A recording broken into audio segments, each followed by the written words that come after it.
lost in the forest before.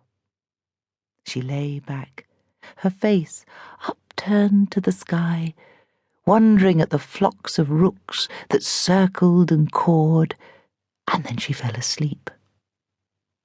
It was a cry that woke the woodcutter's wife, a thin, plaintive, hungry cry, a sad, abandoned baby's cry. She sat up with a shiver. Everything was deathly still. All she could hear was the sharp, clipped caws of the rooks and the high-pitched squeak of bats. The baby's cry had been a dream, she reassured herself. She scrambled to her feet, feeling wobbly and chilled to the bone.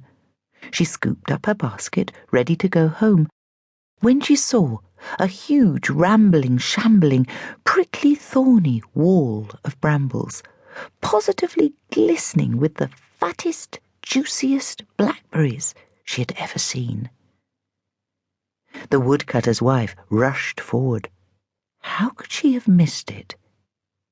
She began to pick as fast as she could, so fast that the thorns pricked her fingers and tore at her arms, and her blood ran into the juice. There seemed no end to the profusion of blackberries, and soon her basket was full to the brim. Her fingers were quite purple, her legs were scratched, and her skirts were all tangled in the thorns. When at last she tried to scramble out, she found that she was trapped. She struggled this way and that in her efforts to get free, but seemed to be caught fast. She was beginning to despair when she heard a faint cry. It was the same sound which had awoken her from her dream, a thin, plaintive, hungry cry, a sad, abandoned baby's cry. "Good heavens!" exclaimed the woman. "What's this?" She pushed her way deeper into the thorns, and there, right in the very middle of the prickles and blackberries, cradled in the briar, was a tiny little baby girl. Her skin was as black as midnight, her lips like crushed damsons, and her tightly curled hair shone like threads of black gold. When the baby looked up into the woman's face, her eyes glistened like blackberries. "Oh, my goodness!" exclaimed the woodcutter's wife. "You poor little thing!" And she scooped up the infant and popped her into her large apron pocket. Miraculously, the thorns didn't scratch her as she turned to find her way out, and the brambles seemed to part as she backed unhindered into the open. Although she looked about her and even called out, no one appeared to claim the child.